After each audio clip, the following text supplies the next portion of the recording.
Hey, Anil Gunjal here, the spiritual technologist, and I wanted to make this video because I was looking on my YouTube channel and I noticed that I didn't talk about my story, like how I got here, and I thought it might help resonate with some people. So I wanted to put this quick video. I try to keep it short as I can. Where does my journey start? So from a very young age, always felt different, felt kind of left out. I was always doing different things. And I remember I was probably around 11 years old, and some random lady in my parents' store looked at me and said, "You're going to be a healer when you get older." And I'm like, "She's crazy. I'm going to do all these other things." And as I grew up, I kind of stayed in the back of my mind, but I kind of ignored it for most part. And then things started happening. I started getting really interested in, at that time they weren't called conspiracy theories, but really what people were talking about, psychic abilities. I was following different psychics. I was reading different books. I started doing some psychic development, and then it was kind of like weird because I was having dreams and they would happen. So I'm like, okay, I'm done. So then, school, college, you start partying, you forget about all these things. And then in 2006, when I got married, um, I started having health issues. And not pointing it to that, it's just when it started. And I remember that's when I started noticing, the issues I was having. And, my whole life I was overweight, still pretty much am, but much better. And, I started getting diabetes. I got pancreatitis. And, I would go to the doctors. I would get all these different tests done and nothing. They could never ever really find anything. And then 2011, I had a case of cancer, kidney cancer, which they removed, and I was fine. And still, I really did not pay attention or pay any mind to what was going on. In 2014, I got connected with a different sect of my religion and my temple, and it was more about spirituality. It was more about connecting with source and just meditation. And I started getting more into meditation. But I was like, okay, now I'm getting a little spiritual. I'm getting a little religious. I started again going back to some of those, quote unquote conspiracy theories, and they weren't really conspiracy theories because most of them were starting to come true. And it was more about, things not feeling right. There was something more to it. We're told, do your 9 to 5. And then, people would, you know, um, I'm sorry, events would happen, like current events would happen. And I'd be like, doesn't sound right. And I started questioning everything. And then I was like, okay, this is stupid. Now just stop, turn it off. So try to turn it off. And as you know, once your spiritual awakening starts, it's hard to shut it off. And at that time, I didn't know I was becoming spiritually awakened. I just thought I was just questioning different things. So as time went by, 2019, and again, I was going back to why am I having these health issues, right? Like, where is it really coming from? Doctors were like, take this medicine, take that medicine. And that's really when I started to question, like, do these doctors really know what they're doing? And I started looking at things like, homeopathic medicine, herbs, different things. And I'm like, look at all these toxins. And I could feel like every time I took a medication and because of my diabetes, they put me on metformin. I was like, this just, it doesn't feel right. It just doesn't, it's not connecting with me.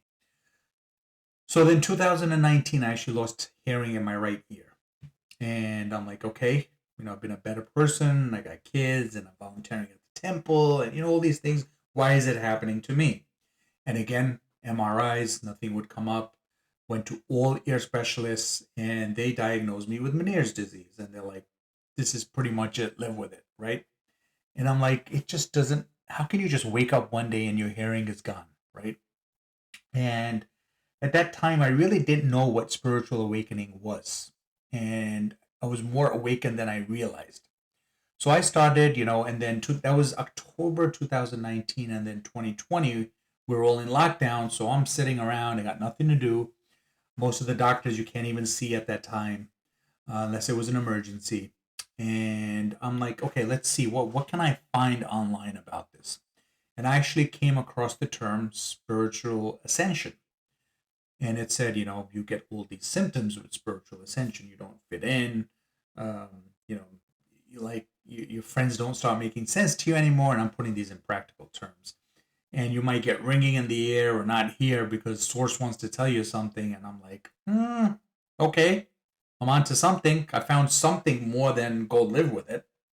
And then that just took me down a path of, I went from researching spiritual ascension, spiritual awakening, symptoms of spiritual ascension, what spirituality meant, what is source, how do we connect with source, why do we meditate, to then even more rabbit holes, right? And you've probably done this if you've been in my place, where next thing you know, you're like, wow, did we really go to the moon? Is the world flat? And it's just never ending, because you can watch videos and videos and videos, and then you're like, you don't know what to believe. What is true, what is not true. Are we living in a matrix? Are we in a simulation? And like, that rabbit hole, as you know, goes deeper and deeper. And then I started connecting with finding all these so-called gurus online. Most of them I didn't resonate with. Some I did, and some I was just like, guys, like, stop, like, just stop, right? And then you didn't know who's really right, who's wrong. Like, is this really evidence, or is this these conspiracy theories just made up? There's some evidence that you're like, yeah, maybe, you could pull it, right? Some was like very clear. Some were like, come on, stop, just give it up. And then you started to get into these, so-called healers, spiritual people. And next thing you're joining a course, you're joining a Facebook group, and then there's a monthly here, a monthly there, a discourse there. Then you're doing healing sessions, then you're doing tarot card readings, and you find people that are genuine, and then you find people that are just there to make money. And more I started saying, okay, so now I need a spiritual coach. Like, really, that's what I need for like $8,000, And it all started, then coming together for me that, like, listen, we're spiritually awakening, right? You need to understand that you're spiritually awakening. You need to understand what those signs are, what the symptoms are. And then you kind of got to move through the minutia of, who do you believe? What do you believe? What do you listen to? Is it politically motivated? Is it motivated because they want to make money, or they're genuinely trying to help you? And finally, what I did was I had my Akashic records read. And I didn't know what Akashic meant. I didn't know what these records were, where they were. But apparently, these are records that are kept in the ether, of all our generations, right? Of all our lifetimes. And I'll make more videos on this, like, when you're starting in spirituality and spiritual world. And don't confuse spirituality with religion. Completely different. Religion is more fear-based than spirituality. And so where was I going with this? So yeah, so you put that aside, you figure out like who's right, what's wrong. You were going through a spiritual awakening, and where do you spend the money, where do you not spend the money, what can you do? And at the end of the day, oh yes, that's what I was talking about. I had my Akashic records read, and when they went into the readings, um, that's when things started to really make sense. Things started to resonate. Why was I always into gadgets? Why my passion's always been technology? And they went through different lifetimes and explained that to me, and explained to me why I lost my hearing, and why I'm having these other symptoms, why I'm here on Earth, what our mission is. And we're all energy. We're all vibrating at different frequencies, and if we can vibrate at the same frequency, we can connect, and we're all connected. There's only one source. We just got to connect with that source. That's why we meditate. We create that clear channel. Then I started coming across people that were channeling other entities, and some were genuine, some I'm like, And as you go through this is where your journey starts, and it's truly a journey.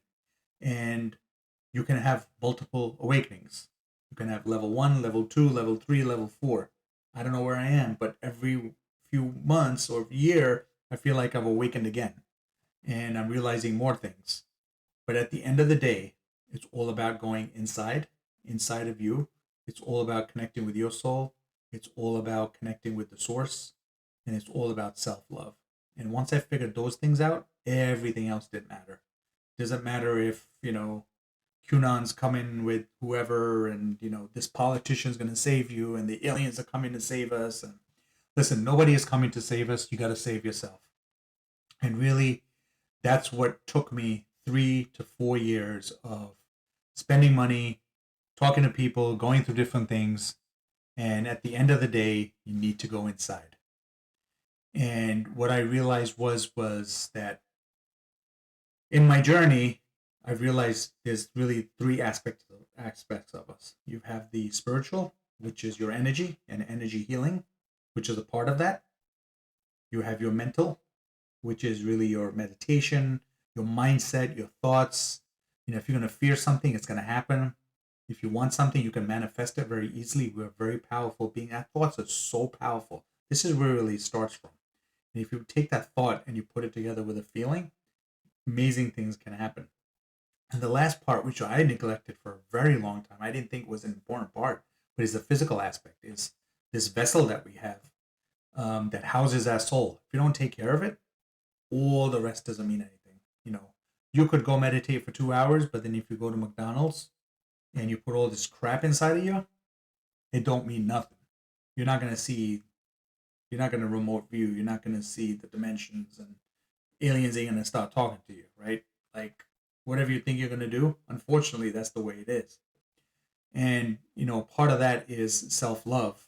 That's where it comes with self-love. Is self-love is not just the aspect of talking to yourself and saying, yes, you're loved, or getting through traumas, which is another aspect we'll talk about. But self-love of spiritually, mentally, and physically taking care of yourself. And that's where I am right now, where I've ingested all these pollutants and really just poisoned my vessel for all these years. And when we get a physical ailment or we have an illness, it's really just our body telling us, like, hey, I need your attention. Like, look what you're doing to me, right? And once you realize that, a lot of these ailments it's amazing how, again, not a doctor, I'm not giving you health advice, but once you mentally start embracing that, yes, things are happening to us, things are happening to us for a reason. And then, we get into that whole trauma, people playing the victim card. Why does this happen to me? You really got to look inside again. That's what I said. Look inside. Because when someone's mad at you or somebody pisses you off, it's really an insecurity with you that's coming out. It's got nothing to do with them. And when you can start realizing those things, that's where you spiritually evolve. That's where things start to change. That's where, you know, something physically going on, it just releases and the physical ailments just start to disappear. So I still need to figure out why my hearing is gone. There's something I'm not listening to, and I'm trying to figure that out. The more I go in, the more I meditate, and these are just practices you start to develop. Most people will say I cannot meditate. I don't know how to meditate. I've never been able to meditate. But really, what comes down to is, and this is a great analogy I heard the other day. It's like we know we don't get up and go, oh, I want to go to the gym or I want to eat healthy food, bland food, but we know it's good for us, so we do it. Same way with meditation, same day with the practice. It might not be enjoyable in the beginning. It might feel like a chore. Your mind's going all over the place, but that's really what I want to help you with. Going through the spiritual journey. Don't make the mistakes I did. Hopefully, I can fast track you to some of the things. So, I'm available on social media. I'm available on my website. I'll be putting out a bunch of content, based on my journey, based on what I've done. So take a look out for it. Comment below this video if there's something particular you want to see, question you have. Always here to help. When you put your hat on of service, everything else changes. It's not about a course. It's not about a healing session. If there's something I can help you with, obviously there's an energy exchange, but it's got to feel right. It's got to be at the right time. Just don't fall into the, yes, I need to go to 30 tarot card readers and figure out what they're going to say. And the problem with predicting the future is that it all depends on what action you take today will change what's going to happen. Like people say, I wish I could go back and change things, but only if you do those in a progression. So thanks for listening, and I'll talk to you soon.